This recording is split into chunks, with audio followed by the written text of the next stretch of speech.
Bonjour les enchanteurs et les enchanteuses de ce monde. Hier, Laurence et moi, on a eu la chance de voir sur scène François Lemay. Pour ceux et celles qui ne connaissent pas, François Lemay, c'est un Québécois, un conférencier international et spécialiste de la pleine conscience.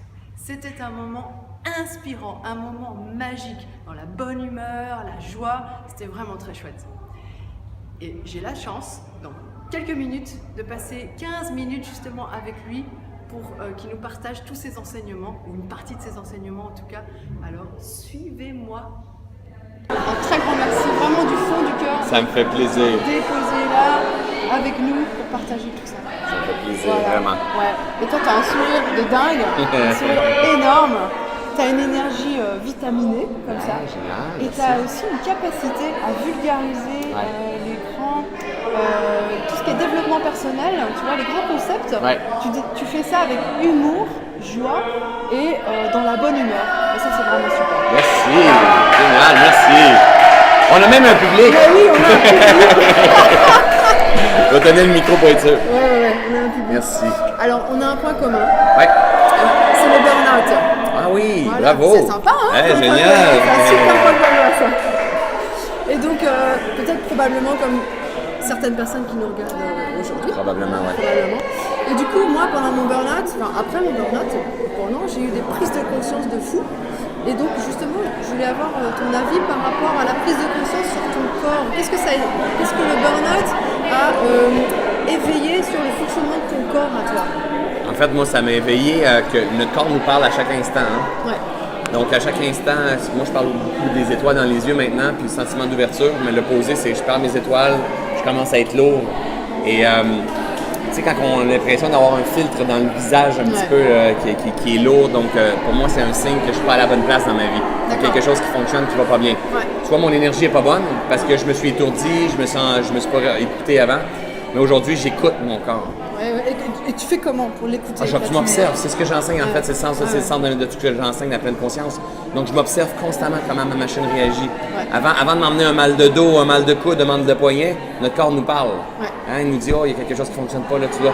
Ce matin, par exemple, je devais être si tôt pour être sur la scène. Ouais. Et j'ai texté Martin en disant, non, j'ai besoin de dormir ce matin. D'accord. Hein, Ouais, j'avais ça. déjà passé la veille sur la scène, c'était correct, c'était pas obligé. Ouais. Donc j'ai dit, non, j'ai besoin de dormir, mon corps a besoin de sommeil avec tout ce que je vis ici. Ouais. Donc, j'observe qu'est-ce qui se passe dans mon corps. Et le sommeil, c'est la base. On doit donner le sommeil à notre corps. C'est ça. Est-ce qu'il y a autre chose à part le sommeil comme... Ah, l'eau, la nature. Tu sais, juste boire de l'eau comme ça, là. Ouais. Si j'en bois pas, je vais venir avec un petit raisin sec comme cerveau. Donc, le sommeil, l'eau, la nature, les relations comme ça. Ouais. On n'est pas fait pour être isolé non plus. Donc, si on s'isole constamment dans le monde qu'on est en train de vivre, avec derrière notre ordinateur, c'est un défi de beaucoup de gens. Ouais. Et le mien aussi. Et on prend naissance avec les gens, quand on est avec des gens. Donc, au moins, trouver un juste milieu au travers de tout ça et s'alimenter le mieux possible, c'est un autre défi. Moi, c'est mon défi. Hein, je ne suis pas parfait. Je m'alimente bien 70% du temps. Ouais, mais et le reste t'es du OK temps, avec ça, quoi. je suis OK avec ça. Sans se flageller. Voici ce que... Non, jamais. Non, jamais. Nous, au Québec, on a de la poutine. Vous n'avez pas ça ici, vous, hein? Non, c'est quoi ça? C'est tellement bon! Super ça! C'est des frites. Ouais. Avec du fromage et de la sauce. Du fromage on appelle ça du fromage en crotte, nous.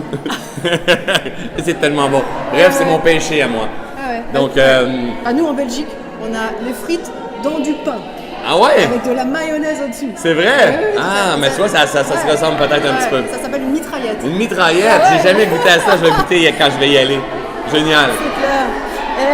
Et hier, tu as dit quelque chose sur scène, parce qu'on a eu la chance, Laurence et moi, de te voir sur scène, qui a vraiment résonné en moi. Tu as dit, tout est dans la nature et il faut vivre en cohérence avec sa propre nature. Est-ce que tu peux en partager un petit peu plus à ce niveau-là? Ouais, en fait, parce que malheureusement, on cherche à trouver l'équilibre. Ouais. Et pour moi, l'équilibre n'existait pas. On est toujours en équilibre. Même si je mange ma poutine, je suis en équilibre. Même si j'ai un manque de sommeil, je suis en équilibre. Même si je suis, je sais pas, il y a une période de ma vie, je suis en burn-out, je suis en équilibre dans mon process. D'accord. Chercher à vivre en cohérence, c'est une autre chose. En cohérence avec la nature. Parce que quand la nature est en tempête, elle est en équilibre aussi. D'accord. Si on prend le même principe de la nature dans notre vie, quand la nature serait en tempête, on dirait non, on n'est pas en équilibre. Non, on est en équilibre dans tout le process. Ah, c'est ça. Non, on veut arriver à vivre en cohérence parce que nous, on pourrait performer. C'est ça qui se passe. Nous, en Occident, même ici, ça se passe aussi. On cherche à performer dans la recherche d'équilibre. Ouais, c'est la folie. Ok, c'est la folie. Parce que derrière ça, on se critique, on se juge, on se culpabilise, on est dans notre insécurité, mais on cherche l'équilibre. C'est la folie, on est notre pire ennemi en fait. Donc, de vivre en cohérence avec ces grandes vérités universelles-là qui sont le changement, les cycles, les causes à effet. Ce que tu sèmes, c'est exactement ce que tu vas récolter. C'est des grandes vérités, c'est pas juste des vérités qui ont été partagées par les grands sages. C'est la vie. C'est la vie, c'est la nature. Donc, moi, je regarde la nature, la flexibilité, la façon d'accueillir, comprendre que tout change, même les catastrophes, même tout a sa raison d'être constamment. Donc, je m'en remets beaucoup à ça. Cette cohérence avec les grandes vérités universelles, cette cohérence-là avec nos valeurs profondes qui nous mettent des étoiles dans les yeux, et la cohérence avec nos convictions profondes, de quelle façon l'âme qui vient s'incarner. Le moment où tu as ces trois piliers-là, tu commences à vivre véritablement en cohérence et tu commences à dégager beaucoup de puissance. Mais dès qu'il en manque un, on perd beaucoup de puissance. Wow, moi, j'apprends encore des trucs fantastiques. Ah, mais moi aussi, j'apprends régulièrement. Avant qu'on se quitte et que je te remercie du fond du cœur de partout. Ça fait plaisir. Est-ce que tu peux nous échanger tes trois ressources fondamentales qui te permettent, toi, aujourd'hui, de vivre dans ta vraie nature, ta véritable nature? La nature, moi. Si je vais marcher dans la nature, moi, c'est ça que je fais tout ça. On n'arrête pas de le dire sur Jeu Clic Naturel. On le dit, on le redit, on a l'impression de rabâcher, mais c'est vraiment ça. Quoi. C'est vraiment ça. La nature, retourner dans la nature, ça fait ça pour tout le monde. Puis quand on vit dans les villes, on a tendance à plus la voir, la nature. Mais en fait, la nature, elle est vraiment partout. Mais quand je rentre dans la nature, je me mets à observer les oiseaux, les rivières, je me sens en paix tout de suite. Le deuxième, je te dirais peut-être quelque chose comme la méditation, yoga ou quelque chose comme ça qui me permet de me recentrer. Tu pratiques tous les jours, j'imagine? Non. En fait, le pire, c'est que j'enseigne et je ne pratique pas à tous les jours. Et je suis bien avec ça quand je ne pratique pas quand même. Je ne suis pas dans la culpabilité de ne pas avoir pratiqué. Et voilà, ça revient à laisser la pleine conscience en fait. Et je pratique régulièrement quand même, peut-être 80% du temps. Mais si je ne pratique pas, je ne pratique pas. Comme hier, je n'ai pas pratiqué. Aujourd'hui, ce matin, oui, mais hier, je n'ai pas pratiqué dans la journée. Nous non plus, là, c'est dur, on est dans un événement spécial. Et je me sens pas mal avec ça. Voilà. Je me sens pas mal avec ça. Et l'autre, c'est simple, mais c'est de rire beaucoup avec les gens qui m'entourent. Ouais, ça, j'adore aussi. Moi, ça me donne beaucoup d'énergie. C'est comme on se prend pas trop sérieux, puis j'aime beaucoup. Donc ça me stimule, on pense plus à nos défis, à tout ce qui se passe, on est dans le présent. Puis, c'est ça. Donc, et en plus, on a un échange avec les gens. C'est ça, on est en co-création, un partage d'énergie qui est là aussi. C'est trois petits trucs que j'utilise régulièrement, consciemment ou inconsciemment, mais c'est ça. Mais le premier, la nature, c'est sûr, certain. Un tout grand merci, François. Ça me fait plaisir. C'est chouette. Merci beaucoup. Merci.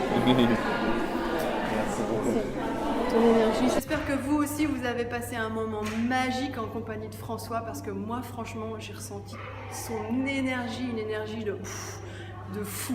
Et ça, c'était vraiment génial. Si autour de vous, vous connaissez des gens qui pourraient bénéficier justement de tout ce qu'il nous a dit, de tous ces enseignements, n'hésitez pas à diffuser cette vidéo autour de vous. Et nous, on se retrouve sur Je Clic Naturel, où justement vous pouvez retrouver des ressources saines et naturelles pour vivre en cohérence avec votre propre nature. À très bientôt, naturellement.